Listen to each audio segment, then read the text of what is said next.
Вчера во Скопје некој правеше огномет. Нешто славеше.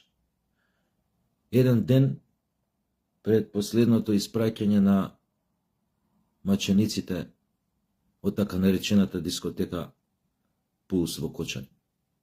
Вчера во Скопје некој правеше огномет. Дали ви се веруе? Дали сме свесни до кајде оваа наша психопатологија на постоењето? Затоа еве предлог од данас па надали и у будуче до македонската држава веднаш, безусловно, трајно да забрани организирање, правење на огномети, особено во затворени простори. Една УЕФА, Европската фудбалска федерација, забрани употреба на пиротехника на стадиони, кај што е нели отворено. Значи имало причина и тоа пред години е забранета употреба на пиротехника. Објаснете ми зошто уште во Македонија би се дозволувала пиротехника во затворени простори. Значи тоа веднаш треба да се забрани. Мене да ме прашате, да се забрани и на отворено. Не може секоја будала што има пари и што му кефнало да прослави нешто да прави огномет. Пиротехничка журка. Не може, бе, луѓе. Баш кај што треба да се испита кој и зошто уопште е овластен да набавува пиротехнички средства и да има фирма која што ќе ги организира тие пиротехнички баханалии. Мене, ако ме прашате лично, тоа све би забранил. И кој го направи, кривично да одговара. Кривично. Па вие сега видите. Но, некој ќе ми рече може претерувам, но секако не претерувам ако се донесе забрана за употреба на пиротехнички средства во затворени простори. Диска, ноќни клубови, спортски сали и така натаму. Ова може да се направи. Ке се заштедат многу пари на разни организатори на дешавки и ке се заштитат, што е најважно, многу животи. А и не е стварта у пиротехниката. Стварта е во интеракцијата. Не е битно. Тоа е една работа. Втора работа. Имаше апел од државата. Не шпекулирајте со бројките на загинати. Па гледам пост на една шизофреничарка наша, или шо и да е таа диагноза. Значи, пак играње со нечии емоции. Пак заматување на водата. Незината идеолошка ориентација многу добро ја знаеме која е. Затоа, апел ваквите да се санкционираат. Што користат вакви моменти да внесат смут во јавноста, да внесат дезинформација, да ја кренат паниката, да ја збунат, демек некој ги крие бројки. Како бе можеш да криеш бројки на загинати? Второ, шо е таа форма на некрофилија? Шо навијаме сите дубоко у себе да има поише жртви? Па шпекулираме, не се 59-80 се, не се 80 па преку 100 се, па ги кријат. Како бе можеш да криеш жртви? У градче како Кочани, у држава како Македонија, во настан како овој што се случи. Па не е ова војна на ден на фронтот да гинат по 1000-2000 луѓе, па ќе скриеш, нема да кажеш загинаа 2000, загинаа 1000 ќе кажеш. И која е таа потреба тоа да се прави? На апел што имаше од владата, не шпекулирајте. Зарем некој има толку ненормален, што би шпекулирал со такви бројки од овластена институција која е должна да врши одредени дејности за да утврди број на жртви и така натаму и така натаму. Ваквите треба да се санкционираат.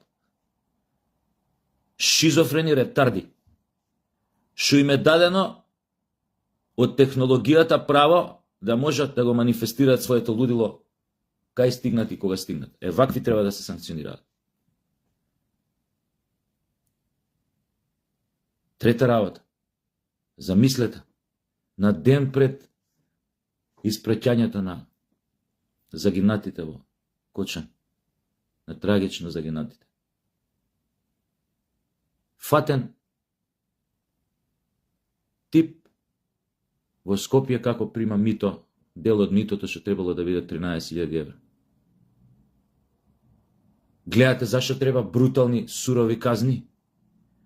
Гледате, 3-4 дена помина од трагедијата. Он више првиот дел од договореното мито дошол во Скопје да го подигне, да го земе. И го фатиле.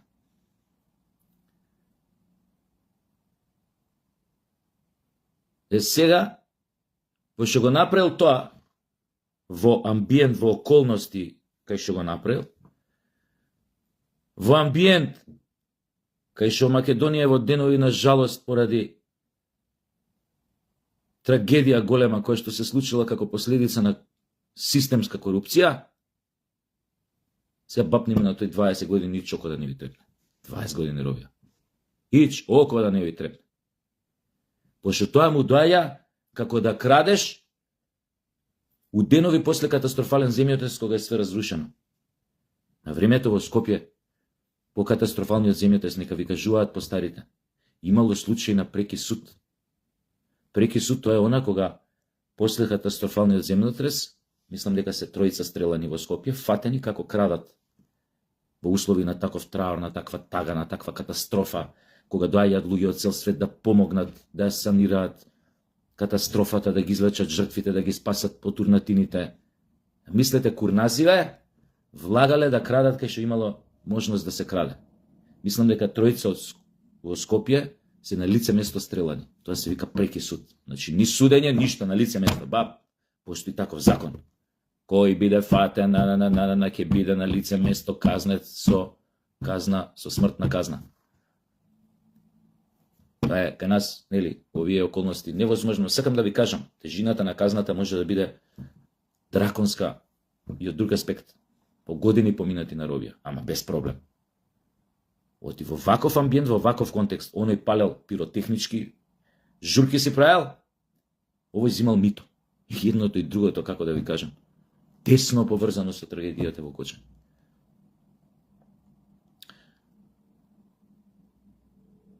Кога сме кај жртвите овие некрофиливе, што некако како да ги имаат потреба да имало повеќе жртви. Треба да знаат дека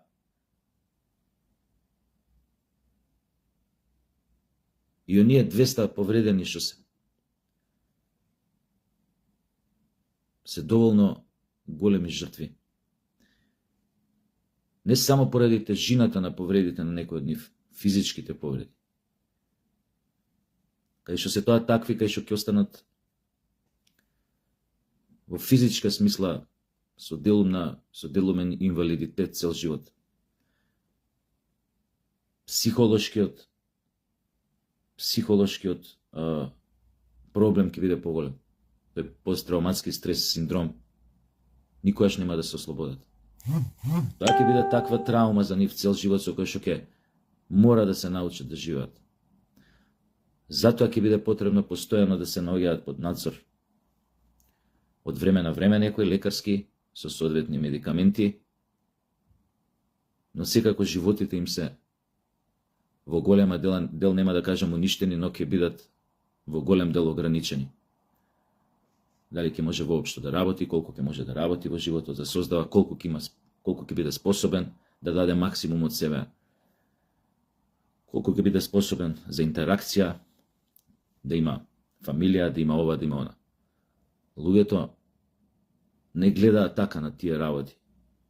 Мислат, овие преживеале, добро е, супер. Не е така. Затоа треба државата на овие луѓе да им овозможи Не знам сега тоа како иде, но бесплатно повеќе годишно закрепнување, мислам колку и тоа и да трае. И во физиолошки, и во ментална смисла, во смисла на ментална поддршка.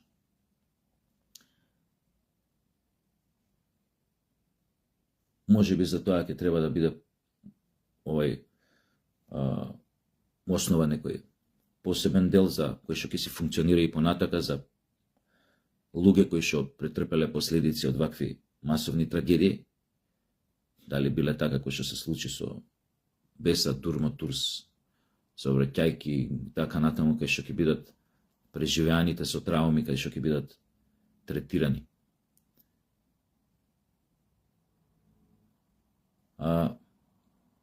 И последната работа, ги гледам, сите ги гледаме, оние потресни снимки, слики од Кочани, оние луѓе кои што се задесиле тука во моментот кој што биле едноставно принудени да дојдат да помагаат, да извлекуваат луѓе, да им се наоѓаат во тие први неколку минути додека траел хаосот.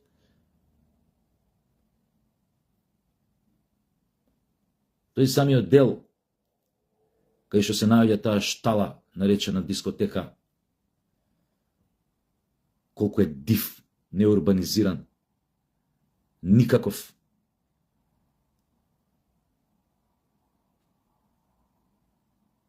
Ете можност, зборам за можности на ден кога се испраќаат жртвите од таа трагедија, но окей, ќе ме разберете.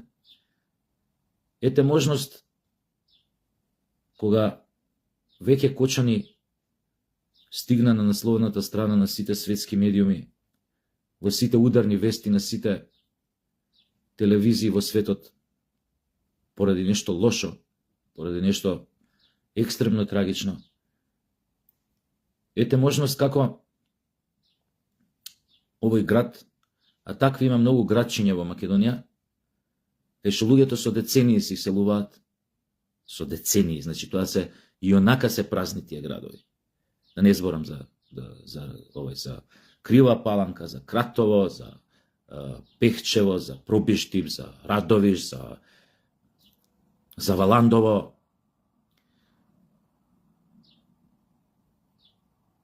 Тие онака се празни, сиромаштија.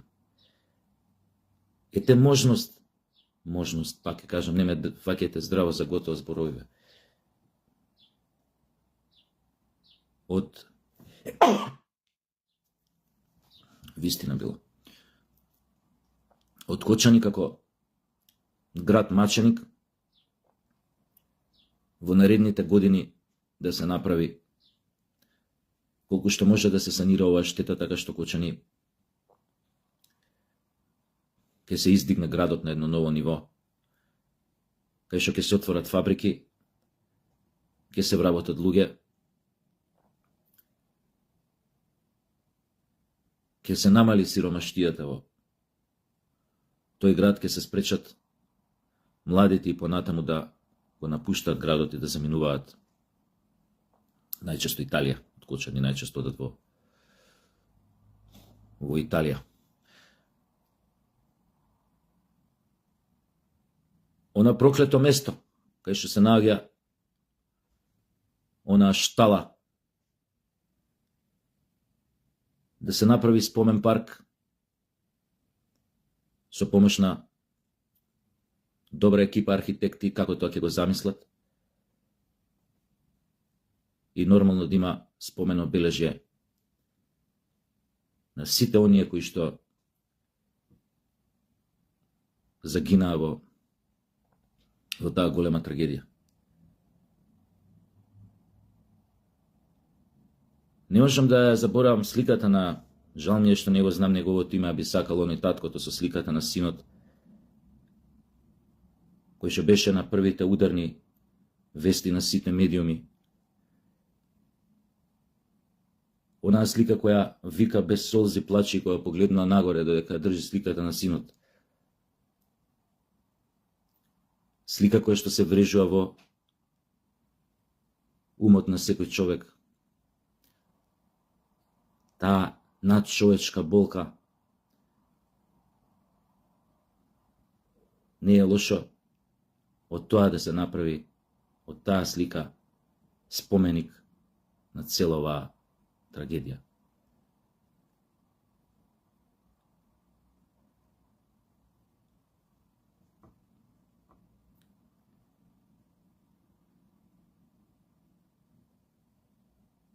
Го зборам себе ова за да научиме дека ваквите нешта, ваквите трагедии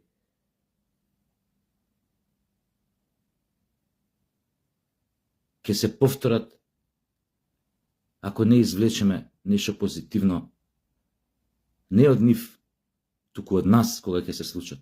И ако не се обидеме да направиме нешто за никогаш да не се повторат. Нешто што постојано ќе не подсетува на нив, генерации и генерации, за да не се повтори тоа. Оти гледате, очигледно некому не му иде памет у глава. Оне си правил пиротехничка журка, овој другиот си зимал мито, ова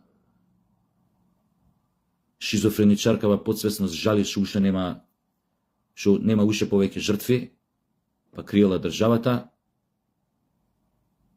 Затоа треба да се направат сите овие работи што кажав за почеток.